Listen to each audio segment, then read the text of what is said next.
Convener of the Media Movement for Democracy, Chandana Sirmawata, speaking at a media briefing organized by the collective of media organizations today, said that every single person in society is a victim of suppression. දෙදස් හතරේ ඉඳලා මාධ්‍යවේදීන් 44 දෙනෙක් ඝාතනයට ලක් කරලා තියෙනවා. එකම 44 journalists have been killed since 2004.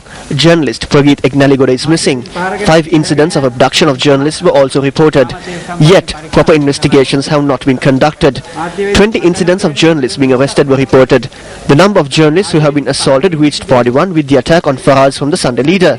8 incidents of media institutions being attacked or bombed were reported, out of which 7 incidents cannot be traced. The government has not conducted any responsible investigation into these incidents and no suspects have been taken into custody. Justice has not been meted out. Editors from renowned media institutions such as Lasantha Wickramatunge were murdered, but proper investigations have not been carried out. මේ සමහර ඝාතන ප්‍රසිද්ධ මාධ්‍ය ආයතනවල ලසන්ත වික්‍රමතුංග වගේ කතුවරෙක් මරා දමලා තාම මේ සම්බන්ධයෙන් හරියට පරීක්ෂණයක් කරන්නේ නැහැ. And up next is a look at Action TV.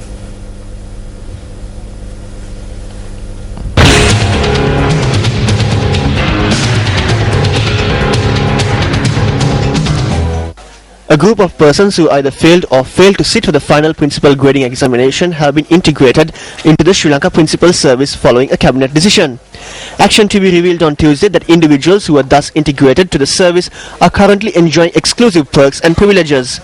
One individual who was wronged in this process was a Grade 1 officer of the Sri Lanka Principal Service. This individual, who held the position of principal of the Andigama Mahavidyalaya until last Monday, lodged a complaint with the North Western Province Education Director. This individual, who is due to retire in 1.5 years, was transferred to a school which does not suit her credentials. Therefore, she called on officials to cancel this transfer.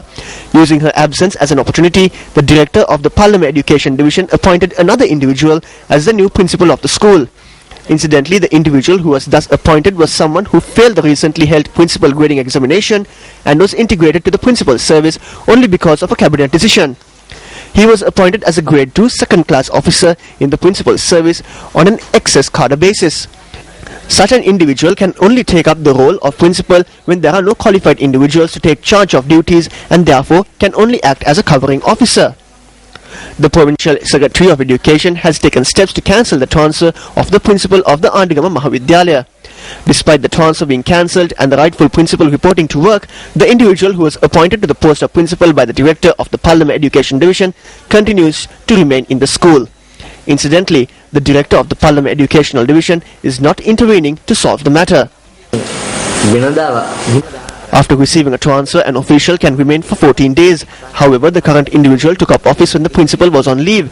This took place through your intervention. Isn't there a problem here?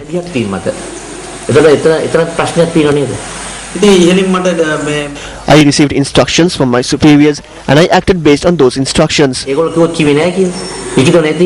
if they say that they did not issue such orders since there is nothing in writing? I will confirm that when it is necessary.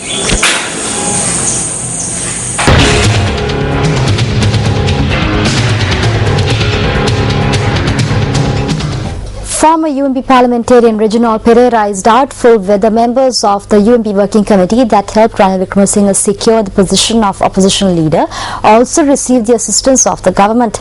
He pointed out that the current government has allocated a large sum of money to the opposition leader's office through the budget than never before.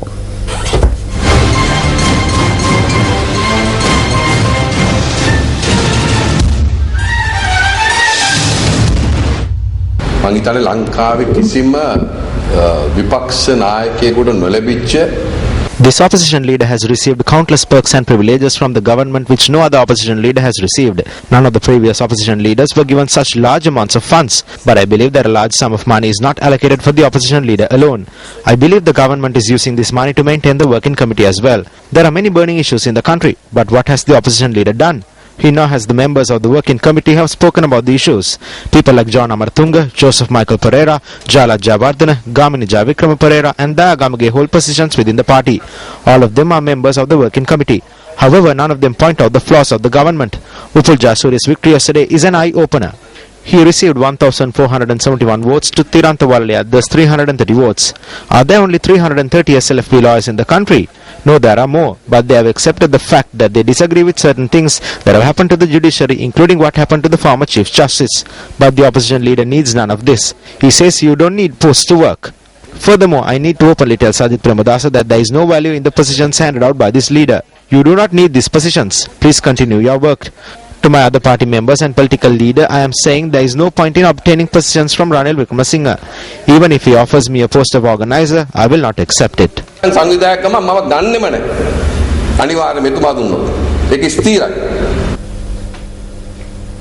now take a look at the newspaper cartoon of the day.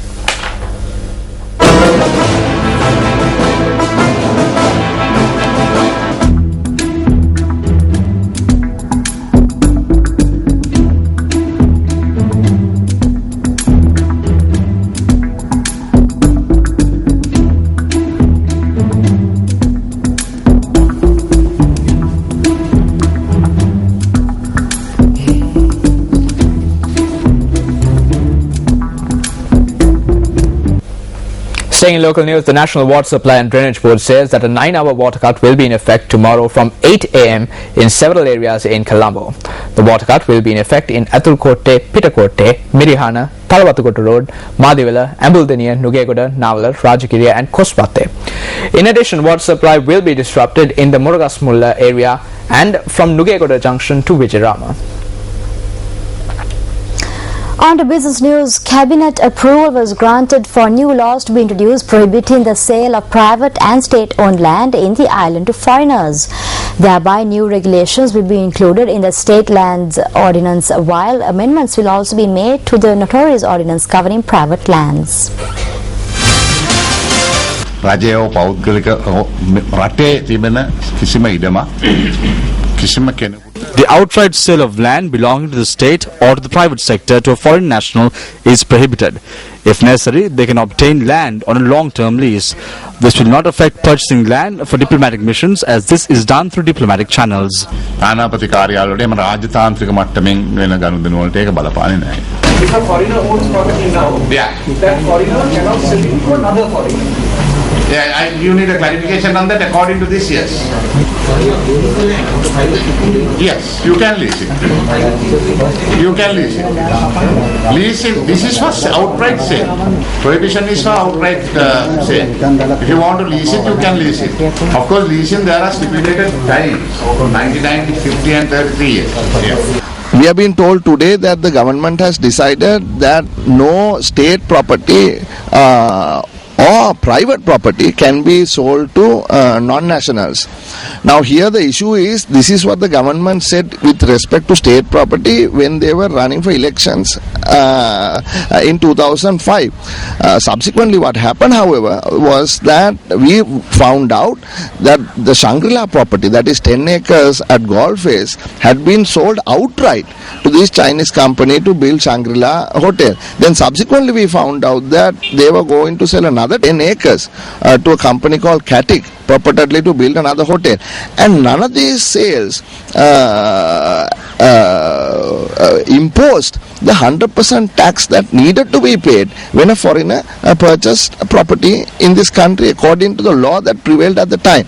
Now we are told, look, not only state property, private property will also not be able to be sold to foreigners. Already investors are shying away from Sri Lanka, and whether this decision not to sell property, even to build factories or hotels to foreigners, will have a negative impact. Navy Commander Vice Admiral Jayanath Kolabage says that the Sri Lankan Navy has to perform a very difficult job in combating Indian fishermen who trawl in Sri Lankan waters. Now, he made this statement addressing a special seminar in Colombo yesterday. A special seminar titled Sri Lanka's Ocean Resource, a Hidden Gold Mine, was held in Colombo yesterday. The seminar was organized by the Lakshman Kadaragama Institute for International Relations and Strategic Studies. Thousands of Indian fishing trawlers are plundering our wealth in the Sri Lankan waters. And Sri Lanka Navy has to perform a very difficult job. It's like our hands are tied behind the back, and we are expected to do our job, because the moment we act, it becomes a bilateral issue, it becomes a diplomatic issue. We know that they are doing it, and no one is denying that the Indian fishing vessels are trawling in our waters. But it's a question that begging an answer, but right now it's not there. We have a very narrow continental shelf and then very steep continental slope. So most of the sediments, the argument put forward was most of our sediments should lie in the deep sea. And so there should be a special formula for Sri Lanka because it is unfair for Sri Lanka. We have made our claim, and so there are other neighboring states also have made the claim. We have made the claim, and we have to defend this at UN. And so challenges we foresee are, one is certain states are trying to limit up to 350 the maximum line, which we believe that we can go beyond 350 up to 1 kilometer sediment thickness. And the second challenge, as far as I can see, is the overlap areas should be sorted out through bilateral discussions or bilateral negotiations. The heads of pioneering international schools in Sri Lanka have formally identified themselves as an association named the International Schools of Sri Lanka, or TISSL. An event to officially inaugurate the TISSL was held in Colombo yesterday. Speaking at the inauguration ceremony, Chairman of TISSL Dr. Harsha Alas said that the association aims to provide students with an internationally recognized education whilst promoting and upholding the values and culture of Sri Lanka through the close cooperation and involvement of member schools. Why is there a growth in local children attending international schools? And the reason is because probably the local systems are not meeting their expectations where the parents are concerned. In Sri Lanka, they say there are about 10,000 schools. To be precise, 9,685. Very interestingly, out of the 10,000, only 189 schools have a staff strength of over 100. And many of our schools have more than 100. In the state system, you don't have English-only schools. You have Sinhala English or Tamil English or all three.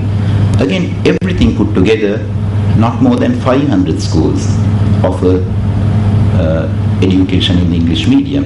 The graduate teacher-student ratio, in general, they have one graduate teacher for 49 students in Colombo and one trained teacher for 45 students.